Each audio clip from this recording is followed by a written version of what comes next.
Assalamualaikum all of you. This is Shumaira Shakil standing in front of you, one of the faculty member at NLCC Coaching that provides several courses like from class 1 to class 12. So if you want to get further information about these courses, the number is given on the screen. You can contact Nasa sir, who is the special faculty for law courses. Okay, so in the previous class, we were having a discussion over the topic tenses, specifically which tense? Present continuous tense. Okay? So, हमने present continuous tense के positive sentence देखे, negative sentence देखे और interrogative भी देखे. I hope you guys don't have any issues in this particular tense. So let's have a discussion over past continuous. As we are done with present continuous, so let's have some understanding over past continuous. First of all, do let me know if you have any sort of query regarding this topic. As we already discussed, कि जो helping verb होती है that tells us about the timing of what? Timing of the verb that has been taken place. I hope कि आपको याद है कि हम वर्ब के कौन से फीचर्स पर काम कर रहे हैं. We have two things, that is time and nature.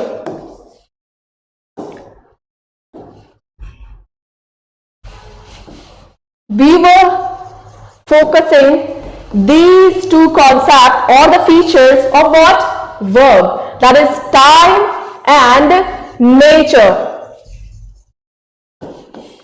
How do you come to know about the time? Time of verb. Time of verb is told by helping verb and nature of the verb is told by the main verb. Okay?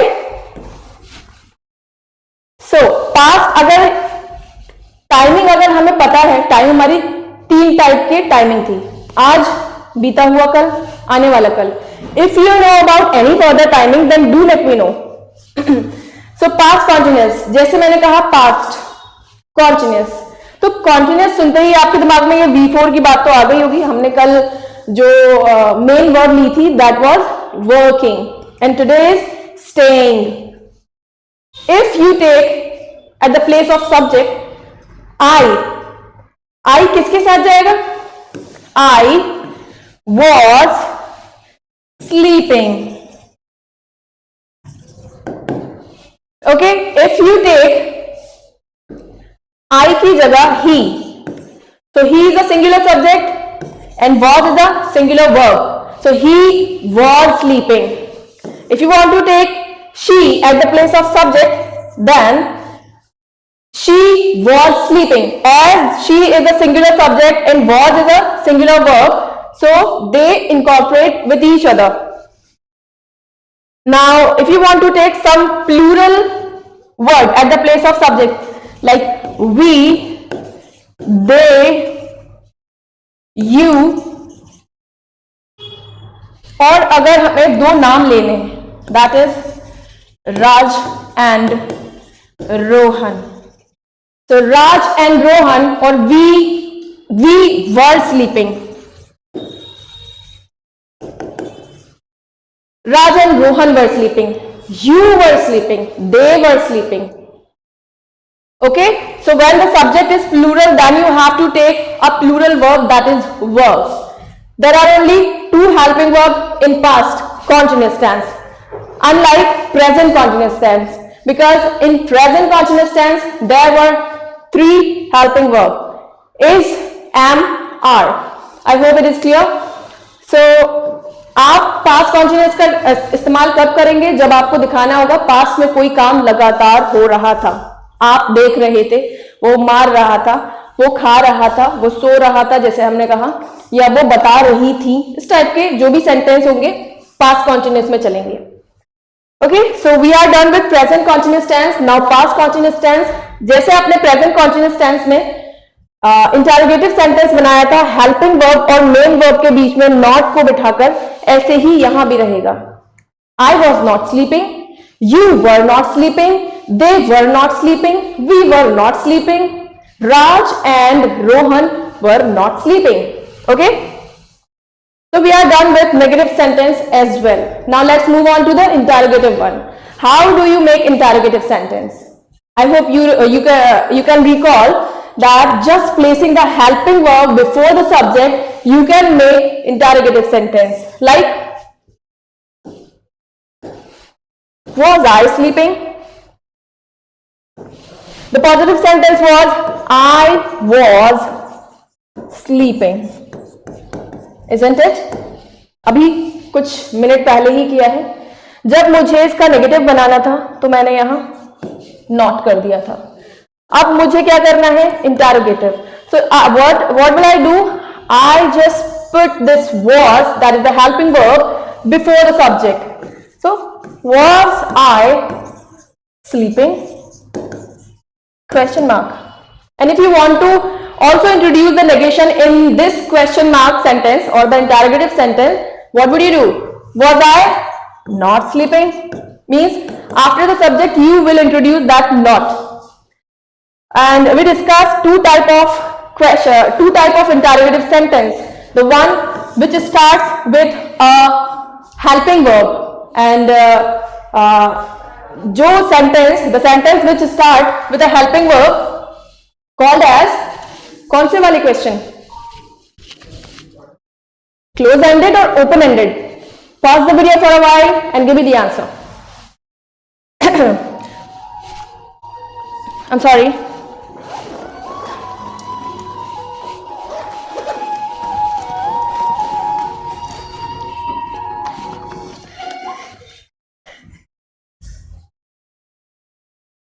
Okay, let's continue. So, helping verb से start होने वाले sentences और the interrogative sentences are called close-ended question. क्योंकि इनका answer किस में आता है? हाँ और ना. क्या आप सो रहे थे? हाँ, मैं सो रहा था. नहीं, मैं नहीं सो रहा था. क्या इससे हटकर और दूसरा जवाब आप दे सकते हैं? If not, तो फिर क्या करेंगे? ये है आपका close-ended question. लेकिन आपको open-ended question बनाना है, तो इससे पहले आप WH फैमिली को इंट्रोड्यूस कर दीजिए. Why was I sleeping? क्यों सो रही थी मैं? Now you will give the reason. Because I was tired, because I was sleepy, because this, because that. Okay, so now let's move on to the future continuous tense. We are done with present continuous tense. Now we are done with past continuous tense. Now let's move on to the future continuous tense.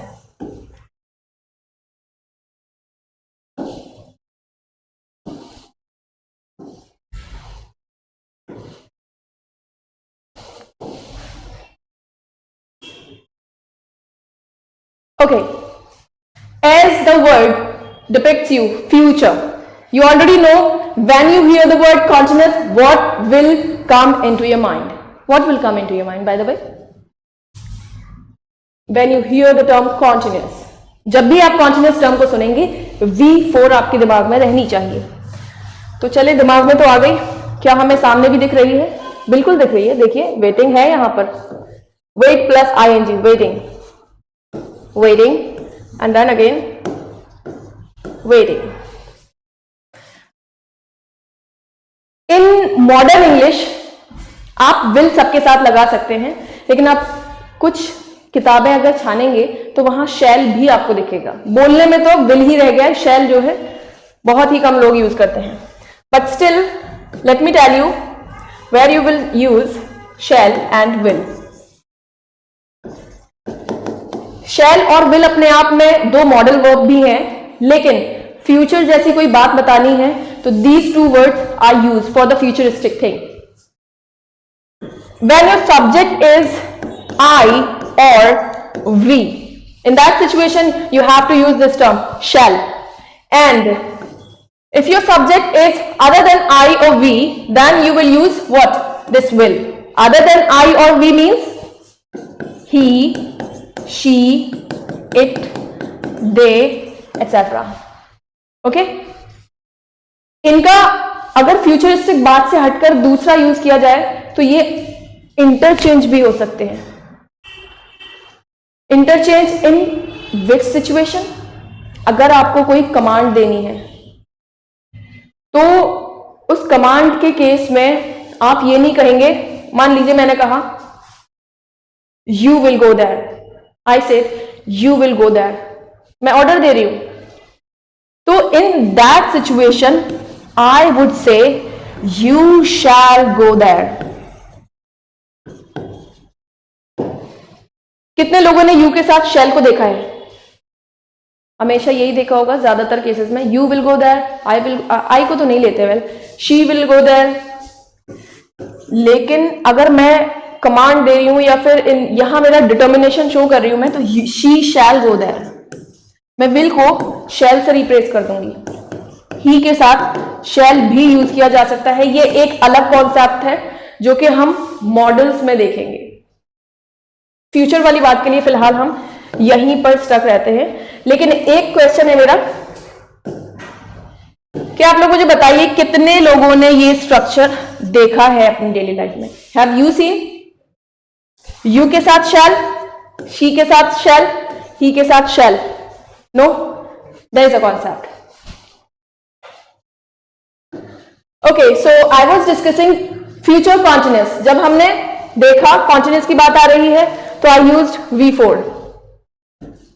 V4. अब इसके साथ हमने दो structure देख लिए. I और V अगर है तो उसके साथ शैल. आई गेस ये येलो कलर नजर नहीं आ रहा होगा, let me change the colour.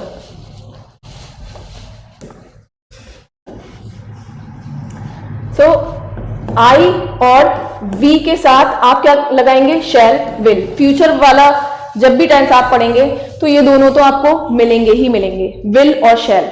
Additional क्या लगाना है आपने? That you have to remember. This B is very important. Shall be plus V4, will be plus V4. I will be conducting a lecture over perfect tense at this time on Monday. ये आपकी class से ही related contextual sentence मैंने दिया है क्योंकि Monday में most probably will be dealing with the perfect tense और perfect continuous tense. So I will be is your helping verb जो कि आपको टाइम बता रही है. कब? फ्यूचर में. कंडक्टिंग बता रहा है कि मेन वर्ब आईएनजी में है, मतलब कॉन्टिन्यूटी दिखा रहा है हमको. तो हमें बस इतना ही ध्यान रखना है कि क्या पता चल रहा है, कौन सा टेंस है ये? Future continuous. They will be going. We shall be enjoying. He will be watching. She will be dancing.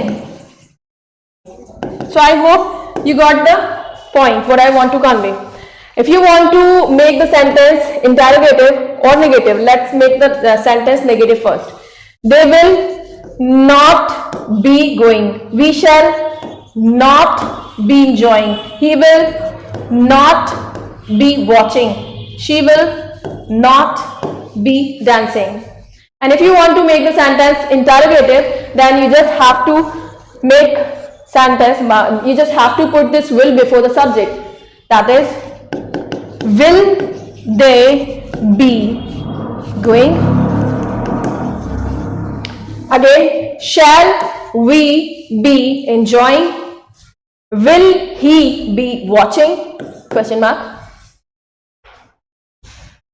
Make some sentences over this particular tense and do let me know if you are having any sort of difficulty while framing the sentences. Okay, now let's move on to the another type of the sentence, that is perfect.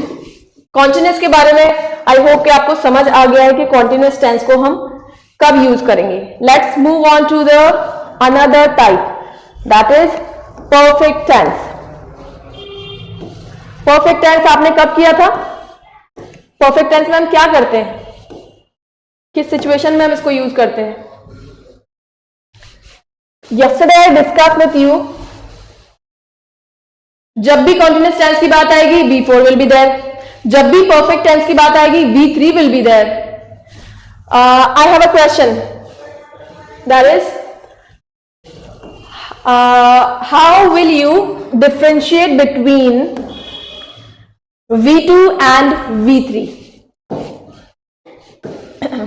V2 और V3 में कैसे differentiate करेंगे?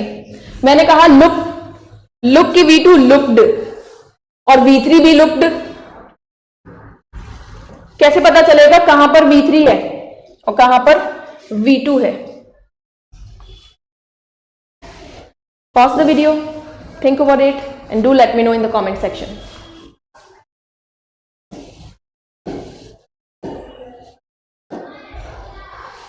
We were having a discussion over these 12 tenses. तो continuous वाला हमने कर लिया. Let's move on to the perfect one. Present perfect tense. Present perfect tense.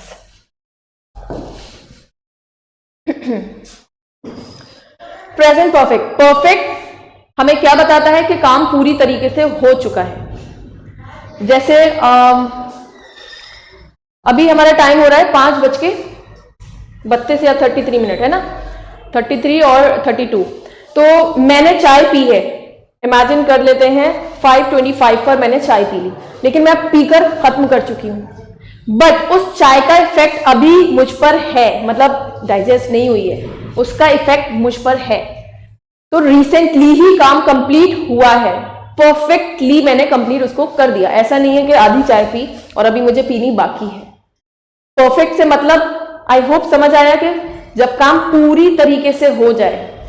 Verb का नेचर हम पढ़ रहे हैं ना, कॉन्टिन्यूस हमने कर लिया. परफेक्ट यानी काम पूरी तरीके से हो चुका है. तो इन दैट सिचुएशन काम 3 वक्त में हो सकता है ना. प्रेजेंट में आप कर सकते हैं काम पूरा, पास्ट में भी कर सकते हैं एंड देन फ्यूचर में भी कर सकते हैं. जैसे चाय का ही रेफरेंस अगर मैं लेती हूं, मैंने चाय पी ली है, कंप्लीट हो गया काम, प्रेजेंट है. मैंने चाय पी ली थी, पास्ट में भी मैं इस काम को कर चुकी थी. मैंने यहां पर टाइम मेंशन नहीं किया है. बी वेरी केयरफुल, जब भी आप पास्ट में टाइम मेंशन कर देंगे वो एक अलग सिनेरियो आपके सामने आएगा. That is very important to remember. अगर मैंने कह दिया कि मैंने कल चाय पी ली थी, तो आप पास्ट परफेक्ट नहीं लगा सकते हैं, क्योंकि यहाँ टाइम का रेफरेंस दे रहे हैं. जब मैं इंडेफिनिट पढ़ाऊंगी वहां इस चीज को दोबारा से डिस्कस करूंगी. जब आप टाइम मेंशन कर देते हैं, in that situation you are obliged, it is compulsory on you कि you have to use past indefinite tense. Okay, तो परफेक्ट की तरफ हम मूव करते हैं. परफेक्ट टेंस में हम क्या करेंगे? ये चीज बहुत पहले से पढ़ते आ रहे हैं हम. V3 आती है परफेक्ट में, मतलब ईडी वाली फॉर्म. तो V2 और V3 को कैसे डिफरेंशिएट करते हैं? जब भी आपको ईडी वाली फॉर्म अकेले दिखेगी तो वो है V2, और जब भी आपको ईडी वाली फॉर्म, मैं ये रेगुलर वर्ब को लेकर चल रही हूं जो कि जनरलाइज होती है, सारे बच्चों को लगभग पता होता है कि ईडी वाली form is the past form और द V3. जैसे मैंने कहा, ये लुक का एग्जाम्पल मैंने आपके सामने रखा था अभी. Look V1, looked V2, looked V3. Okay, कैसे पहचानेंगे आप कि V2 कब है और V3 कब है? मैंने कहा ही लुक्ड, मैंने कहा ही हैड लुक्ड. तो यहां देखिए, लुक के साथ में कोई भी हेल्पिंग वर्ब नहीं है, तो it means this is V2. और इस सिचुएशन में देखिए यहां पर एक हेल्पिंग वर्ब मौजूद है लुक से पहले. सो ये क्या है? आपकी V3. ये समझाने से मैं किस चीज की तरफ आपको ले जाना चाह रही हूं कि जो परफेक्ट टेंस है ये कहता है मुझे V3 चाहिए. तो देखो, हमने V3 इसको यहां भी दे दी, नेगेटिव सेंटेंस में भी V3 है, यहां भी V3 है. Okay, so in present tense if the subject is singular, subject की जगह पे कौन कौन हो सकता है? Singular subject. नाउन की बात करें तो अनगिनत नाउन है, किसी भी एक पर्सन का आप नाम लेंगे, that is your singular subject. और प्लूरल की बात करेंगे आप, अच्छा प्लूरल में भी आप बहुत सारे नाम रख सकते हैं एंड से जोड़कर, दो नहीं और भी ज्यादा नाम हो सकते हैं, जैसे मैंने राज और रोहन का एग्जाम्पल लिया, आप और भी ले सकते हैं। नाउन से हटकर प्रोनाउन फिक्स है, he she it singular subject, I you we they ये प्लूरल सब्जेक्ट हो गए। तो when you talk about the singular subject you will have to take that has, and if you talk about the plural one then you have to take helping verb that is have. For instance, I have taken my tea.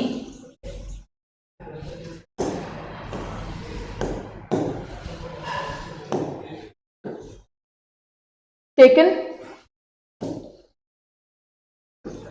I have taken the tea. ये आई के बारे में पता है ना, आई थोड़ी सी जिद्दी है, कहीं कहीं कहती है मुझे प्लूरल वाली ही वर्ब चाहिए। इसी की तरह ये एक यू भी है, अगर एक इंसान के लिए भी आप बात कर रहे हैं in that situation you have to use have, और ज्यादा के बारे में भी बात कर रहे हैं उस सिचुएशन में भी आपको क्या लेना है, हैव। यहां देखिए दो बार यू का इस्तेमाल किया गया है, एक यहां पर और एक यहां पर। ये वाला यू बता रहा है कि सिंगुलर है, देखिए तीनों कलर, ये तीनों का कलर ग्रीन है ना, तो इससे पता चल रहा है ये वाला यू प्लूरल है। तो एक इंसान के लिए भी आप यूज करेंगे तो हैव, एक से ज्यादा के लिए भी यूज करेंगे तो have. You have taken the tea, she singular subject, now you have to take this has, she has taken the tea, he has taken the tea, now it has taken the tea. I hope it is clear. Now again, if you want to make the sentence negative, what will you do? Nothing, but you will put that not or any negative term in between the helping verb and the main verb, that is have और taken के बीच में not.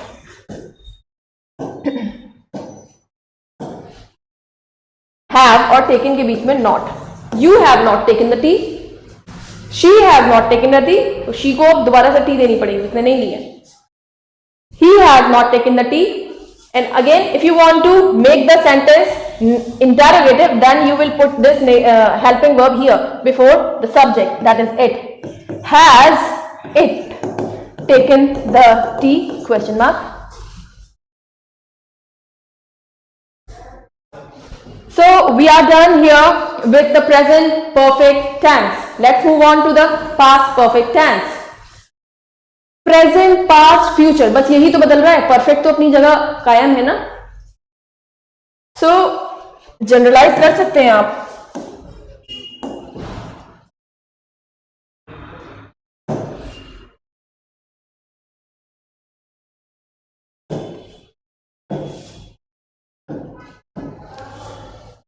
Perfect tense. अभी आपने present perfect का idea ले लिया है। प्रेजेंट परफेक्ट, जब परफेक्ट की बात आ रही है तो मैं एक बड़ी सी बात कह देती हूं कि B3 हमें दिखेगी। प्रेजेंट के केस में हमने क्या देखा, सिंगुलर सब्जेक्ट के साथ हेल्पिंग वर्ब हैज आई थी और प्लूरल के साथ हैव वर्ब आई थी। अब अगर मैं पास्ट की बात करूं तो पास्ट कहता है मुझे कोई इश्यू नहीं है, बस एक वर्ब ले लो हैड और सबके साथ लगा दो। You had taken the tea, she had taken the tea, I had taken the tea, we had taken the tea, सबके साथ had. Now let's move on to the future one. Future में जैसे कि मैंने अभी कहा था आपको दो वर्ब तो दिखेंगी ही, एक तो shall चाहिए, दूसरी will चाहिए। परफेक्ट की बात आ रही है तो हम यहां पर have का इस्तेमाल करेंगे और साथ में V3। I shall have taken the tea. I के साथ shall लगाएंगे, will भी लगा सकते हैं but in a specific situation. I shall have taken the tea. We shall have taken the tea. हम चाय ले चुके होंगे, मैं चाय ले चुकी होंगी, वो चाय ले चुका होगा, and then she वो चाय ले चुकी होगी। I hope you got the point. They okay, हमें ही के साथ विल लेना है, शी के साथ भी विल हो गया, दे के साथ भी हमारा विल हो गया। अब कोई भी आएगा सबके साथ विल ही रहेगा। If you want to make the sentence negative, what would you do?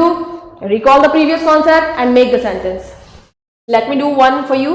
I shall not have. Helping verb आपके पास 10 भी क्यों ना हो जाए, उस बात से कोई टेंशन नहीं लेनी है, लेकिन यहां बी वेरी केयरफुल। पहली हेल्पिंग वर्ब अगर आपके पास आ जाती है तो इन दैट सिचुएशन पहली हेल्पिंग वर्ब के बाद you have to put this not.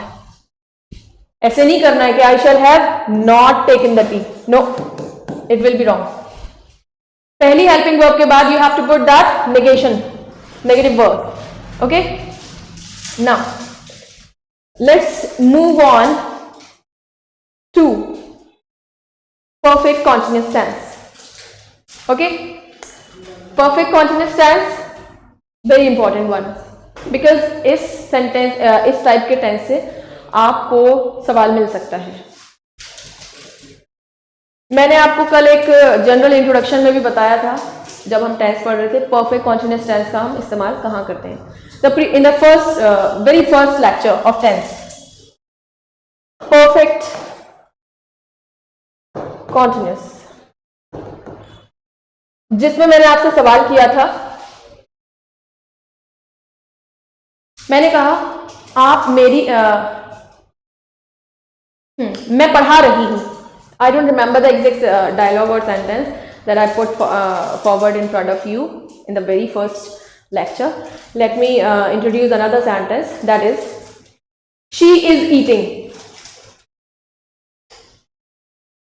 Okay, she is eating, क्या मतलब है इसका? वो खा रही है। अगर मुझे कहना है कि वो 5 मिनट से खा रही है, in that situation how would you use this? I mean, how would you make the sentence? She is eating for 5 minutes, ऐसा कुछ? हाँ, she is eating, वो खा रही है। मैंने कहा वो 5 मिनट से खा रही है। She is eating for 5 minutes. How many of you have given the same statement? वो 5 मिनट से खा रही हैं। जितने भी लोगों ने सेकेंड वाले स्टेटमेंट को चूज किया है तो वो गलत है। She is eating for 5 minute गलत सेंटेंस है। Now you have to know कि क्यों, गलती क्या है। दिखने में तो सही लग रहा है, 5 मिनट से खा रही है, शी इज ईटिंग, ये तो ऊपर भी था, बस हमने यही तो ऐड किया इसमें, तो यही तो, चले ये तो ठीक है, बस ये गड़बड़ है यहाँ। The difference between the continuous tense and the perfect continuous tense is nothing but the introduction of the time in progressive tense. कोई भी काम हो रहा है, कब से हो रहा है, अगर ये पूछ लिया जाएगा तो आप कॉन्टिन्यूअस की जगह परफेक्ट कॉन्टिन्यूअस का इस्तेमाल करेंगे। जैसे मैंने कहा मैं आधे घंटे से पढ़ा रही हूं या मैं 1 घंटे से पढ़ा रही हूं, तो I am teaching for 1 hour नहीं कहूंगी मैं, I have been teaching for 1 hour. This is the correct statement. So if you want to make this statement correct, what changes will you make? She के साथ में क्या आएगा? Has been eating for 5 minutes. बस हो गया इसमें change, यहां पर आपको चेंज करना था बस।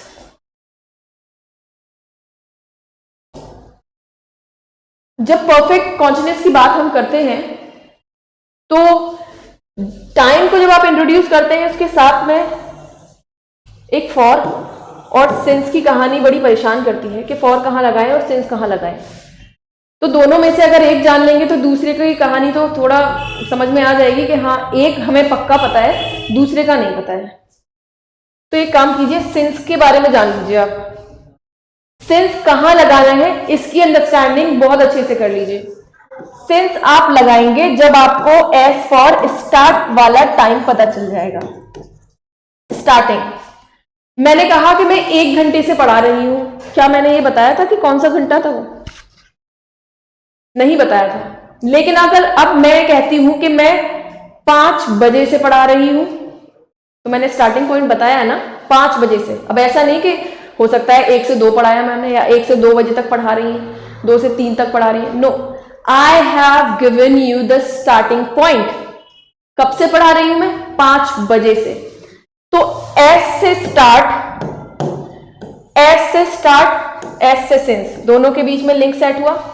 एस एस सिंस आएगा जहां पर आपको स्टार्टिंग पॉइंट पता चल जाए।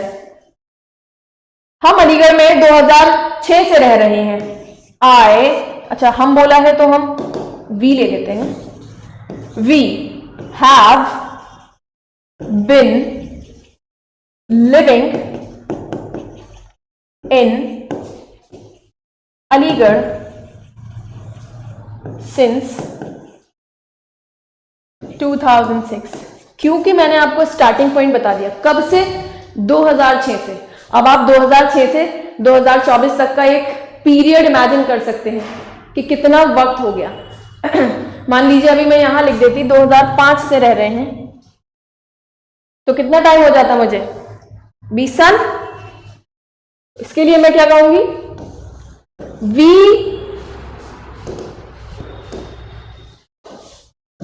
We have been living in Aligarh for 20 years.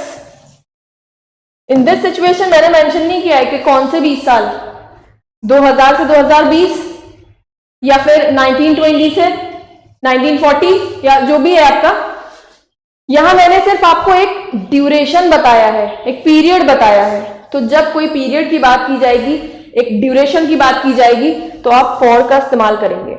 ठीक है, आई होप ये सिंस वाला कॉन्सेप्ट समझ आया है कि सिंस को आप स्टार्टिंग पॉइंट अगर मिल जाता है उस सिचुएशन में लगाएंगे। ठीक है, नाउ लेट्स मूव ऑन। अगर आपको स्ट्रक्चर चाहिए इसका, तो स्ट्रक्चर पे बात कर लेते हैं, क्योंकि ये परफेक्ट कॉन्टिन्यूअस टेंस बच्चों को थोड़ा परेशान करता है। अगर मैं प्रेजेंट की बात करती हूं, इन दोनों की एक काम करते हैं, पहले हेल्पिंग जो वर्ब है ना उसको क्लियर कर लेते हैं। आपने परफेक्ट टेंस भी पढ़ा, कॉन्टिन्यूअस टेंस भी पढ़ा, तो हेल्प वर्ब का मेन रोल रहता है ना। टेंस जब भी पढ़ते हैं आप, मेन चीज आपकी वर्ब का है खेल। अब यहां परफेक्ट टेंस को भी लेना है और कॉन्टिन्यूअस टेंस को भी लेना है। किसकी वर्ब को आप पहले बिठाएंगे? क्या यहां पर एक V3 का इस्तेमाल करेंगे हम? कॉन्टिन्यूअस की बात आती है तो हम V4 सोचते हैं। ऐसा कुछ नहीं होगा। परफेक्ट कॉन्टिन्यूअस, तो अब इन दोनों में लड़ाई है कि भाई मेरी भी हेल्पिंग वर्ब जाएगी, मेरी भी हेल्पिंग वर्ब जाएगी। तो एक बिन साहब आते हैं, ये रहे बिन। ये कहते हैं देखो तुम पहले आ रहे हो, एक काम करो, हेल्पिंग वर्ब पहले आती है तो तुम अपनी ना हेल्पिंग वर्ब दे दो। कॉन्टिन्यूअस से कहा कि तुम परफेक्ट के बाद आ रहे हो ना, तो हेल्पिंग वर्ब के बाद में आती है क्या? Main verb. तो तुम अपनी मेन वर्ब दे दो, लड़ाई खत्म है। परफेक्ट की हेल्पिंग वर्ब कौन सी होती है प्रेजेंट में? कौन सी हेल्पिंग वर्ब का इस्तेमाल करते हैं परफेक्ट में? हैज या हैव, यही होती है ना? कुछ और होती है तो प्लीज बताइए। हम प्रेजेंट की बात कर रहे हैं, तो हैज या फिर हैव, ये होगी हेल्पिंग वर्ब। ये बिन कह रहे हैं मैं साथ में बैठूंगा वरना तुम लोग की ना झगड़े होंगे, तो इन लोगों ने कहा ठीक है बैठ जाओ। बिन बीच में है, ये परफेक्ट की हेल्पिंग वर्ब आ गई और कॉन्टिन्यूअस की मेन वर्ब। कॉन्टिन्यूअस में कौन सी वर्ब होती है? V4। तो क्या ये स्ट्रक्चर दिमाग में रहेगा? अगर सिंगुलर सब्जेक्ट है तो हैज लेना है आपको, प्लूरल सब्जेक्ट है तो हैव लेना है। मान लीजिए मैंने यहां पर सब्जेक्ट की जगह पर 2 लोगों के नाम रख दिए, Mantasha and Tayyaba have been enjoying for long. ठीक है, 2 लोगों के नाम मैंने लिए तो मैंने कहा हैव बीन। अगर मैं सिर्फ एक का नाम लेती हूं यहां पे, Mantasha has been sitting in the chair for long. Okay, so in this situation I used has because the subject was singular. In the previous sentence the subject was plural. 2 names I mentioned, Mantasha and Tayyaba. Okay, in that situation I used this one. The whole structure was same, that is been and V4. What is V4? Nothing but the addition of ing in the first form of the verb. So present perfect continuous is done. अभी अगर मैं बात करती हूं past की, तो same situation, perfect भी है कॉन्टिन्यूस भी है, तो past perfect continuous. Perfect case में कौन सी हेल्पिंग वर्ब आती है? पास्ट परफेक्ट में यही आती है ना, पास्ट परफेक्ट में यही आती है। और पास्ट कॉन्टिन्यूस में क्या आती है? पास्ट तो हमने ले ली, हेल्पिंग वर्ब अब हमारी हो चुकी है, अब हमें चाहिए मेन वर्ब। तो मेन वर्ब कॉन्टिन्यूस में क्या आएगी? V4। मतलब ये वाला सेक्शन तो सब जगह सेम रहना है। had been plus V4, past perfect continuous. Is it done? Next one, future. Future के लिए आपने क्या देखा था? या तो शैल आ रहा था या फिर विल आ रहा था, साथ में हैव लगा रहे थे हम। कहां पर? फ्यूचर परफेक्ट में ना, विल हैव, शैल हैव। तो देखिए वही किया है मैंने, शैल हैव, विल हैव, बीच में रहेगा बिन और साथ में plus V4। This whole chapter is all about verb. अभी तक जो दिख रहा है वो सिर्फ वर्ब दिख रही है आपको। If you have a command over the chapter verb, then you can easily understand this chapter. Even you can understand the chapter voice narration, as I have already discussed this thing with you. You can understand the chapter conditional and question tag very easily if you have understand the chapter verb. So it's very important chapter. If you have not get the command, then do revise this chapter, please. Okay, so let's introduce the key ingredient. What is that key ingredient? वैसे तो आपको इस structure से ही पता चल जाएगा कि perfect tense है, लेकिन टाइम भी तो ऐड करेंगे ना हम। मैंने कहा कि मैं 1 घंटे से पढ़ा रही हूं, तो क्या मैंने वो 1 घंटा यहां मेंशन किया? नहीं किया मैंने। तो अब यहां मैं ऐड करूंगी या तो फॉर या फिर since plus time. Okay, same thing यहां पर भी रहेगी एंड यहां पे भी रहेगी। शुरुआत के लिए फ्यूचर में हम फ्रॉम का भी इस्तेमाल कर लेते हैं। ओके, जैसे सिंस का यूज कर रहे थे हम, फ्यूचर टेंस में फ्रॉम का इस्तेमाल करते हैं। तो कुछ सेंटेंसेस फ्रेम कीजिए इस पर। प्रेजेंट परफेक्ट कॉन्टिन्यूअस, मैंने प्रेजेंट पे तो बता दिया है आपको। पास्ट परफेक्ट पे बनाते हैं। प्रेजेंट परफेक्ट तो हमने डिटेल में कर लिया। You had bin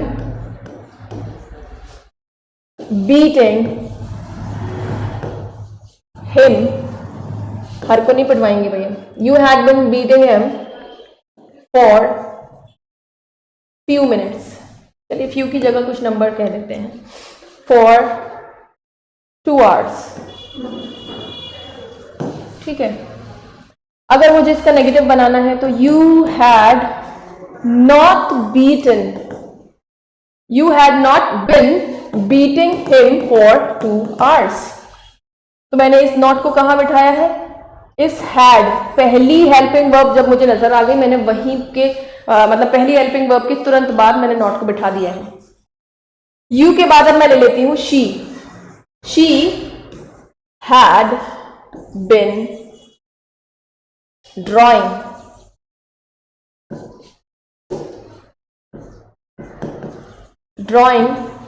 for 3 hours। अभी मैंने आपको फिर से ड्यूरेशन दे दिया है।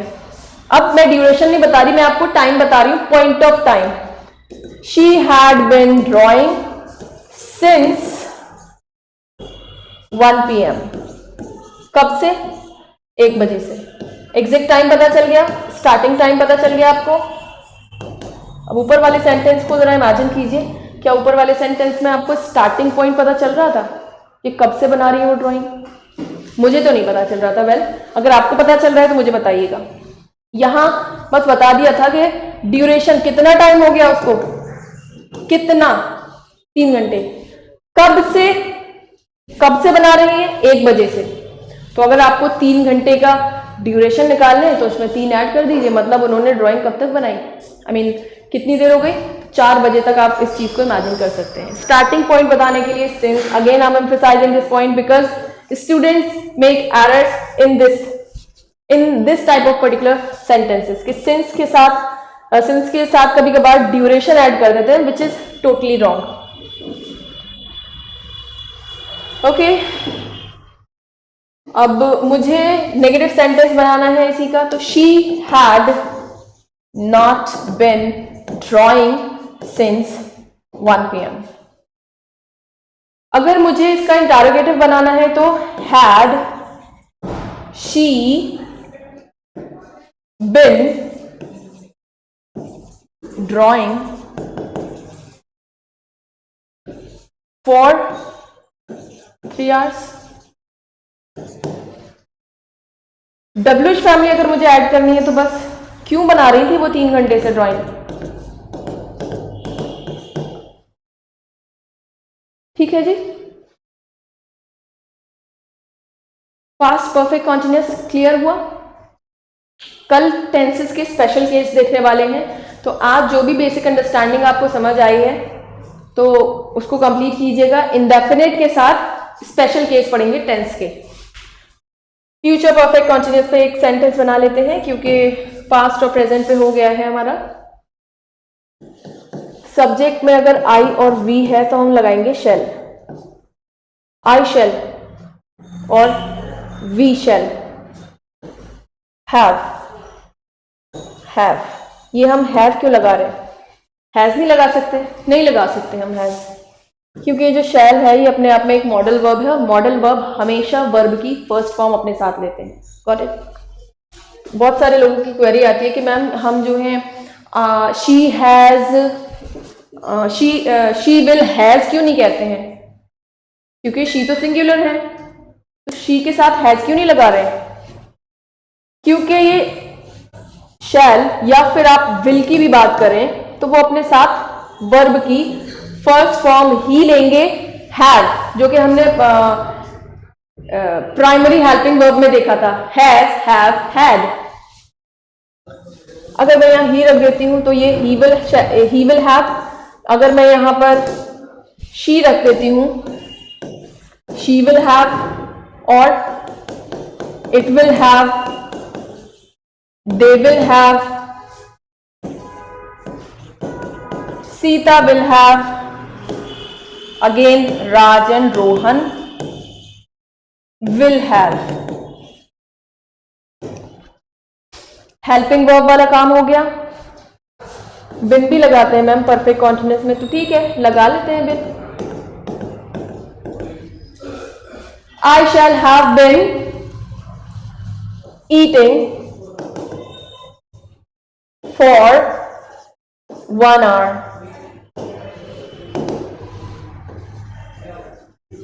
मैं 1 घंटे से खा रही होंगी। ऐसे सेंटेंसेस अक्सर बोले नहीं जाते हैं, लेकिन इससे जो क्वेश्चन बनता है अक्सर पास्ट से और प्रेजेंट से तो बनता ही है। फ्यूचर में जो देखा जाता है आपका ये हेल्पिंग वर्ब का रोल बहुत ज्यादा है। अभी अगर मैं आपसे बोल दूं कि इस सेंटेंस में वर्ब फ्रेज क्या है, तो क्या आप बता पाएंगे इस पहले वाले सेंटेंस में वर्ब फ्रेज क्या है? Take some time and do let me no.